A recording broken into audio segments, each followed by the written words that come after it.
The following program has been pre-recorded, so please don't call in at this time. If you wish to participate in the program, tune in at 5 p.m. every Wednesday for A Pause for Thought on Baton Rouge Community Radio.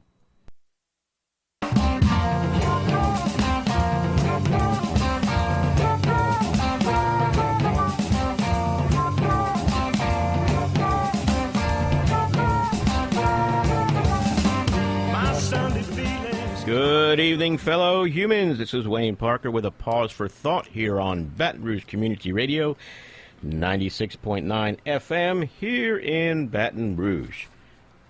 This is a live call-in show, so you are welcome to and encouraged to call in and voice your thoughts and opinions on the topic of the evening.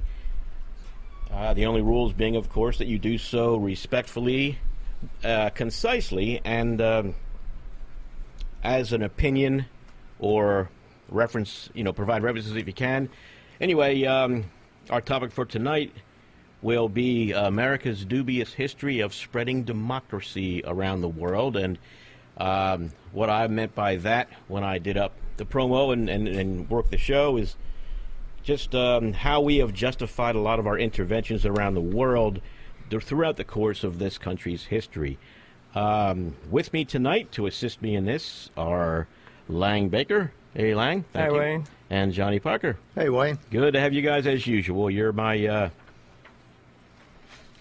stalwarts, I guess. These guys do all the research, and I just use what they provide me. Don't believe that. Wayne does a lot of his own, folks. Well, I'm just being modest. But, you flatter your help. That's what you're supposed to do, right? Anyway, you can call in 343-9927, 343-9927 anytime during the show. Feel free to interrupt if you like, if you feel it's important enough or pertinent to what we are saying.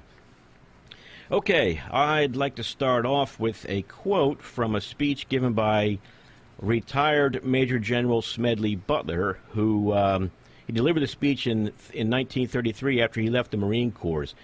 And like I said, like the date shows, he was in the Army or in the Marine Corps throughout the late 19th and early 20th centuries, and he was involved in a lot of the actions on behalf of America's financial interests, and they were, of course, justified as, promoting democracy and manifest destiny or whatever. But Butler says this: I spent 33 years and 4 months in active military service as a member of this country's most agile military force, the Marine Corps. I served in all commissioned ranks from second lieutenant to major general, and during that period I spent most of my time being a high-class muscle man for big business, for Wall Street and for the bankers. In short, I was a racketeer, a gangster for capitalism. He says, I helped make Mexico, especially Tampico, safe for American oil interests in 1914. I helped make Haiti and Cuba a decent place for the National City Bank boys to collect revenues in. I helped in the raping of half a dozen Central American republics for the benefits of Wall Street. The record of racketeering is long. I helped purify Nicaragua for the international banking house of Brown Brothers in 1909 and 1912. I brought light to the Dominican Republic for American sugar interests in 1916, and in China I helped to see to it that Standard Oil went its way unmolested. And he concluded by stating, during those years I had, as the boys in the back room would say, a swell racket. Looking back on it, I feel that I could have given Al Capone a few hints. The best he could do was to operate a racket in 3 districts. I operated on 3 continents. So he apparently became rather cynical toward the end of his life, or at least after he got out of the Marines and did all this stuff. But, Johnny, you did some research into the so-called Spanish-American War, right? Correct. And he was involved in some of that. He was involved in action in the Philippines, and, of course, during that period of time was also our dealings in Central America and also in Haiti, as he mentioned here. But what have you got on that? Was it really just a Spanish-American War? Well, there were a lot of things that went into the Spanish-American War in terms of why the U.S. became active in it. And I'll try to just summarize it as quickly as I can with a few talking points here. The war actually was because of Spain's brutality during several years, many years actually, prior to the start and end of the war, and only 8 months in 1898. As early as 1884, business interests, U.S. business interests, actually controlled over 90% of the sugar production and the market control. So in effect, even though Spain was the owner, so to speak, of the colony, the U.S. was acting as the controller of the economics. This was in Cuba? This was in Cuba. How about that? That is correct. And you said the Spanish-American, the war with Spain lasted 8 months? Essentially only 8 months. Okay. Well, yes. I learned 4 years when I was in school, but go ahead. Right. Yeah. So basically, the fighting, well, really the decision to go to war was precipitated and finalized by the sinking of the battleship Maine, which we all know about, in the Havana Harbor, February of 1898, due to unconfirmed circumstances. However, a lot of Americans who wanted war in Cuba, so that American interest could be increased down there for a lot of businesses, that was the last straw. So there was a naval blockade that was placed on Cuba April 22nd that year. Spain declared war that same day. The U.S. declared war 3 days later on April 25th. Okay, Spain declared war on who? On the U.S. On the U.S., okay. Yes, okay. And then that was on the same day that the U.S. Implemented a naval blockade.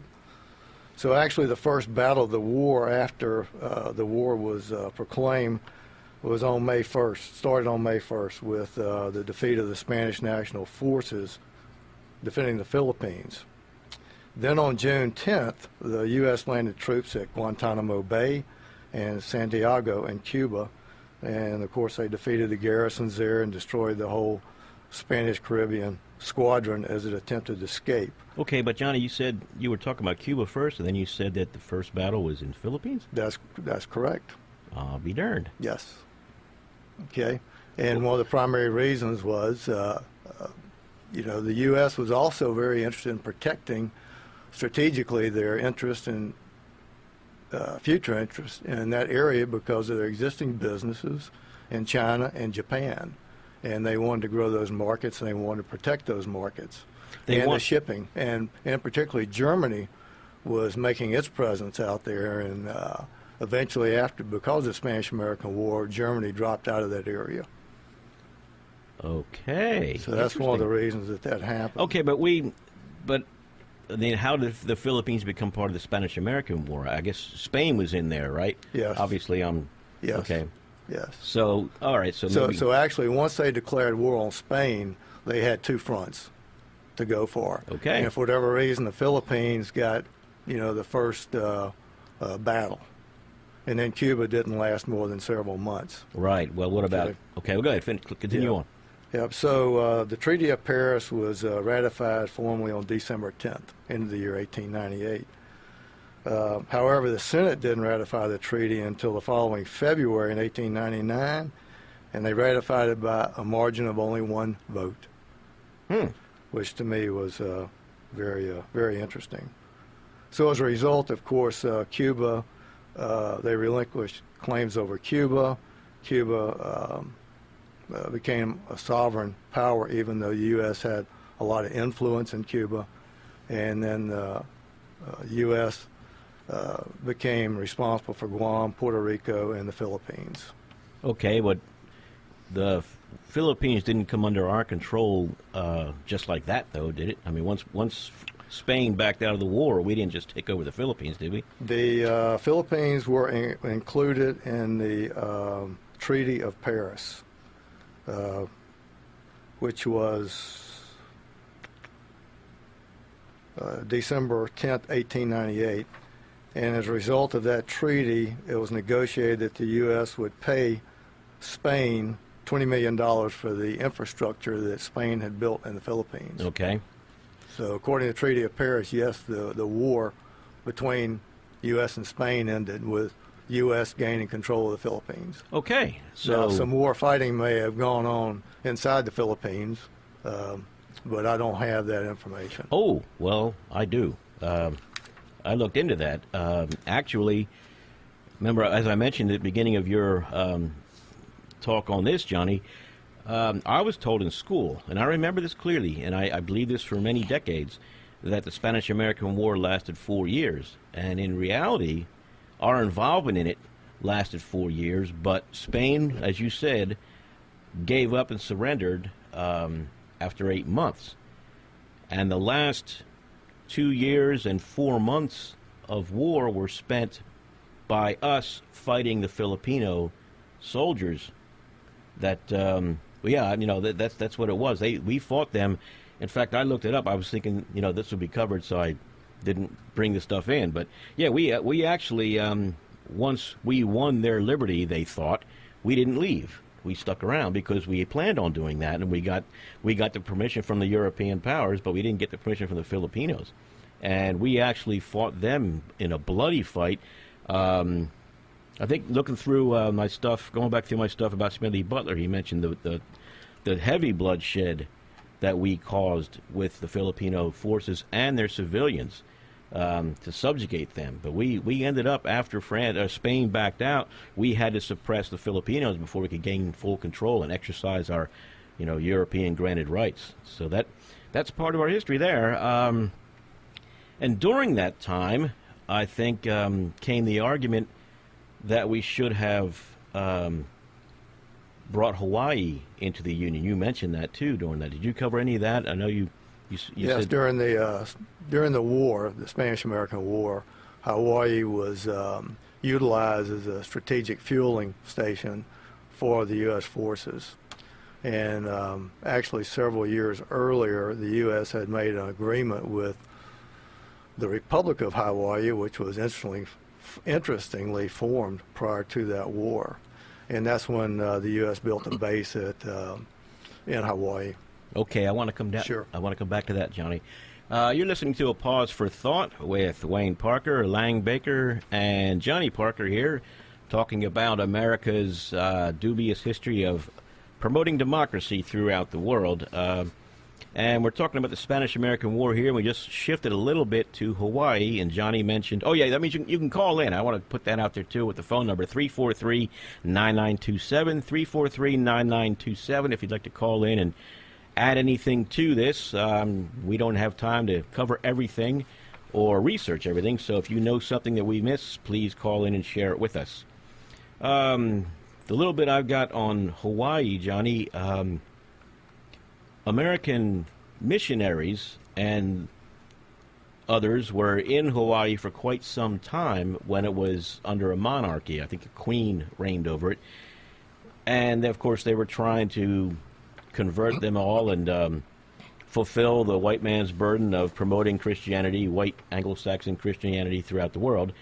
And, of course, during that time they got into the business of raising sugar and later pineapples and exporting them to the United States. And they were getting wealthy doing this. But in the early 1890s, the United States passed a tariff that on import of sugar, and it hurt them. It was going to hurt these sugar growers. And I'm getting this now from an interview of Stephen Kinzer talking to Amy Goodman on Democracy Now! Some time back. Stephen Kinzer is the author of Overthrow, where he chronicles the details of many of the governments that America has overthrown during its history. So, but he's saying here that in response to this tariff, they decided to get Hawaii incorporated into the United States as a state. And they basically staged a revolution that was made up mostly of Americans, overthrew the government, and got the United States government to support it.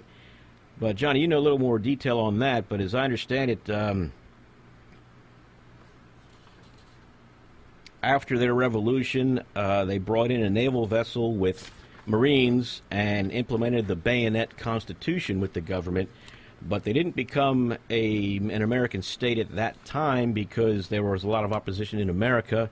And then the president at the time, who was a Republican, left office.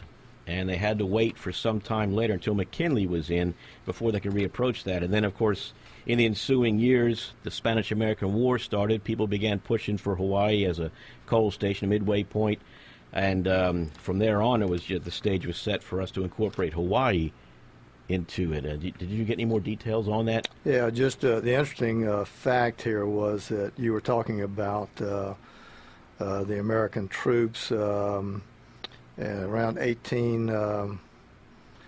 to 1897. They supported that resurrection, and then they actually the Americans in control actually formed a new country, a new Republic of Hawaii in 1897.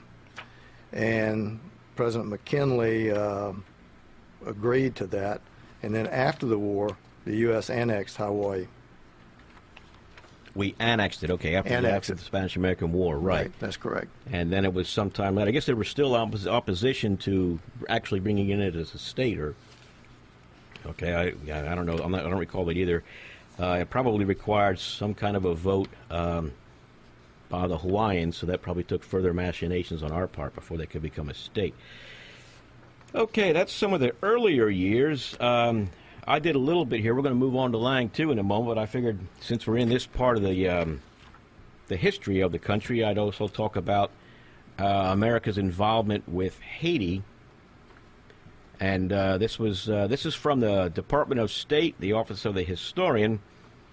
They write that President Woodrow Wilson was the president in 1915, and states that our government's interest in Haiti had existed for decades up until this point because it was a potential naval base for the United States.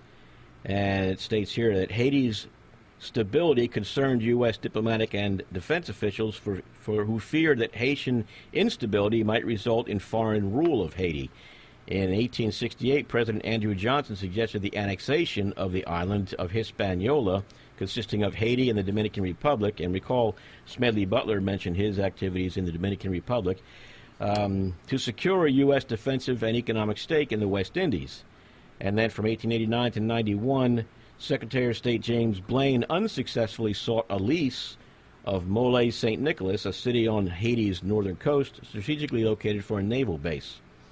In 1910, Howard Taft granted Haiti a large loan in the hopes that Haiti could pay off its international debt, thus lessening foreign influence. So we were worried about somebody getting involved economically with the island and ending up with an occupied island on our back door, like we worried about with Cuba. That attempt failed because of the enormity of their debt and due to internal instability of the country. And then, a long story short, France, as the former colonizer of Haiti, retained strong economic and diplomatic ties with the Haitian government.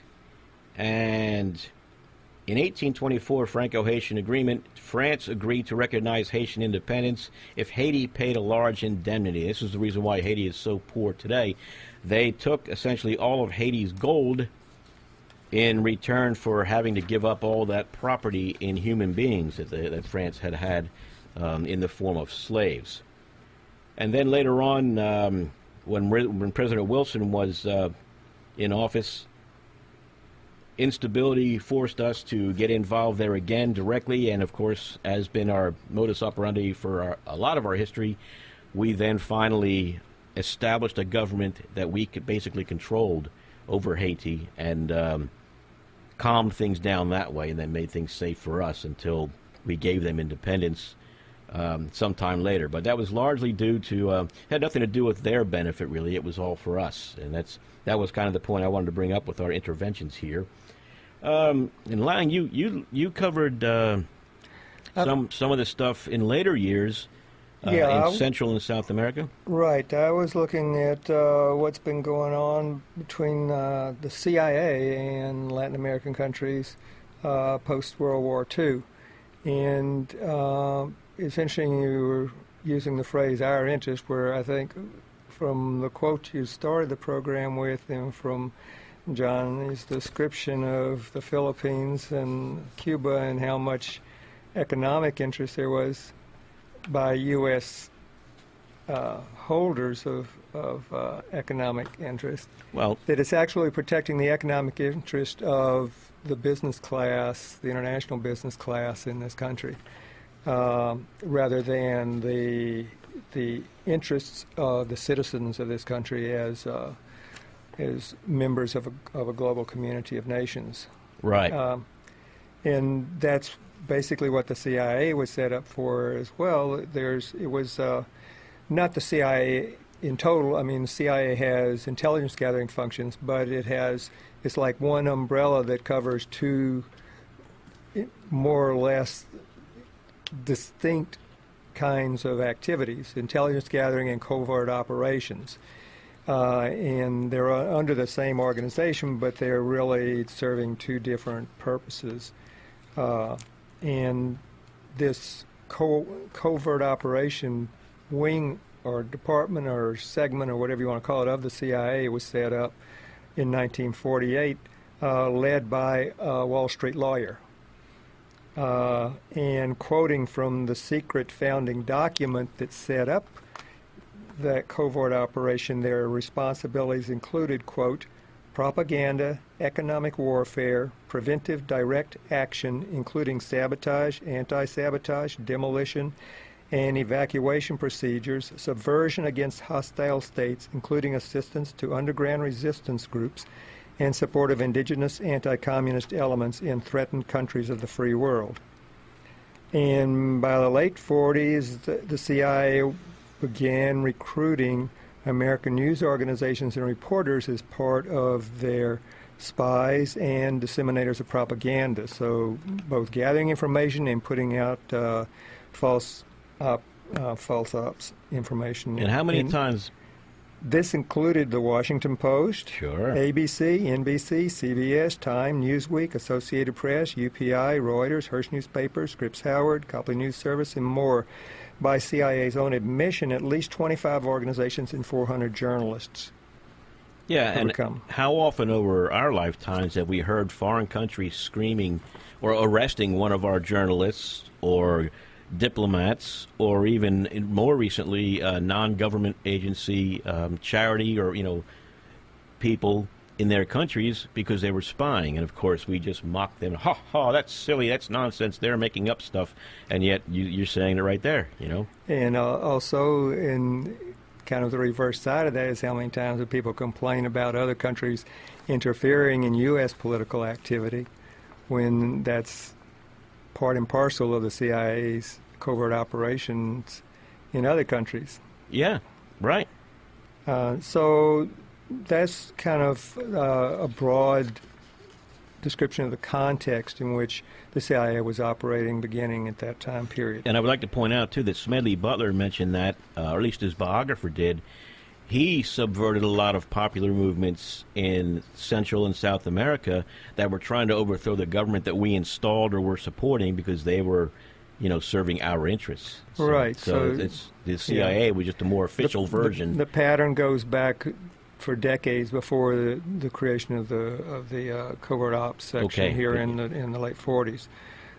It was put under a new hat or new umbrella or whatever you want to call it, instead of the Marines having their own. But we've still got military intelligence agencies. There's a lot of competition and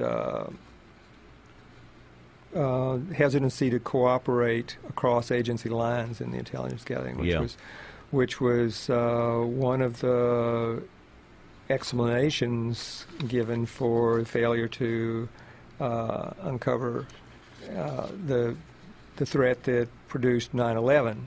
I mean, after the event, some of the criticism was that, well, we couldn't connect the dots because the different agencies weren't talking to one another. Ah, yes.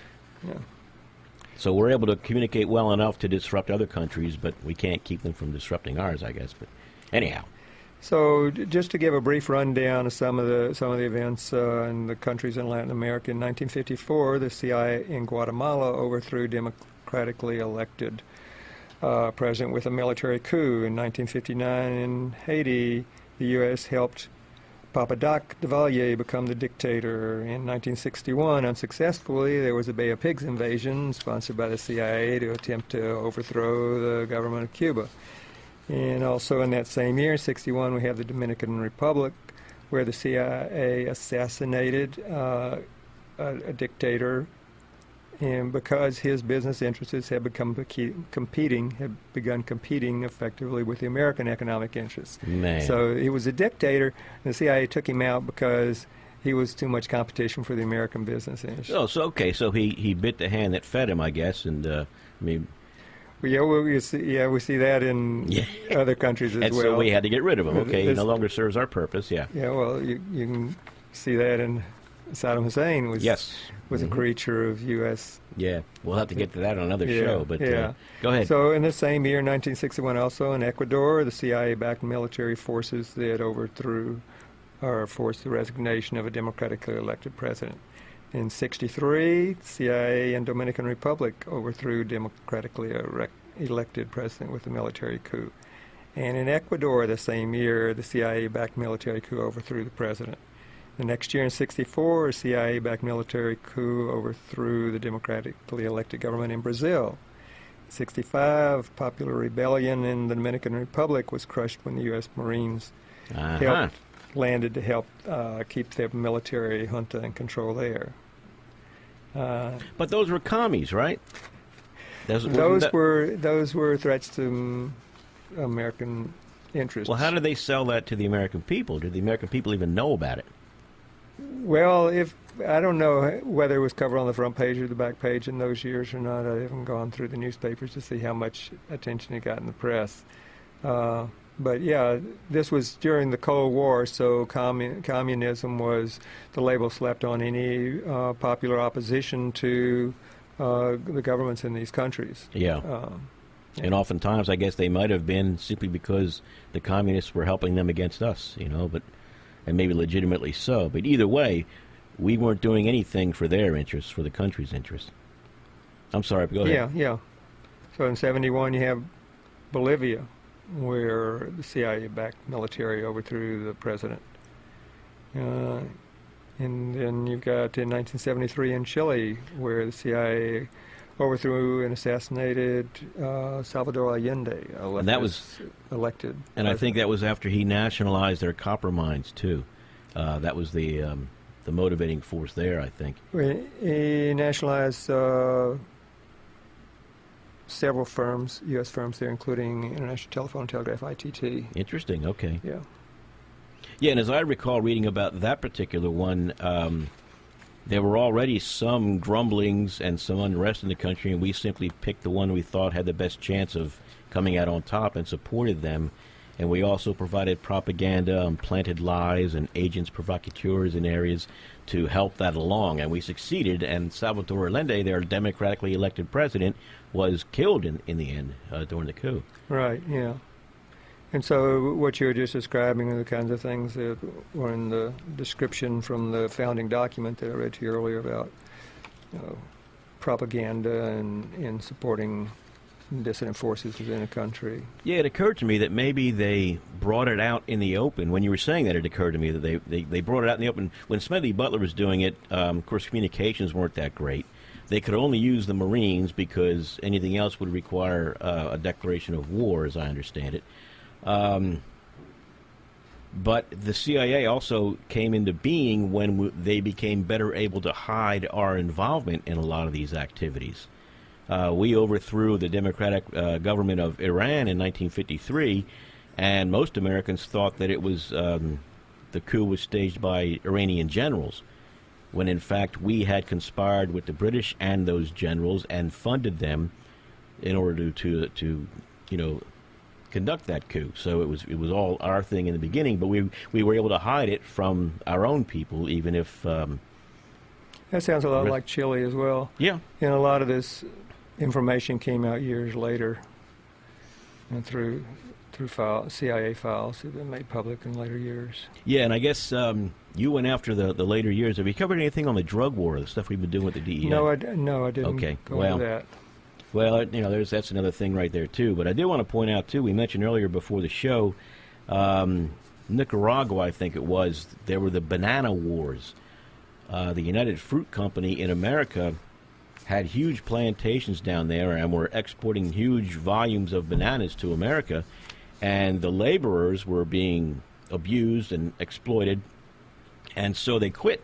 They went on strike. And our government sent the Marines down to Nicaragua. Probably Smedley Butler was in charge or whatever. And they forced those people back to work.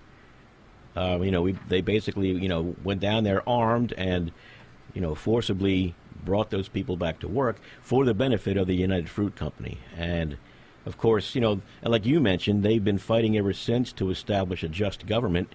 And they're still having problems. I mean, the uproars in, was it Guatemala recently or Honduras?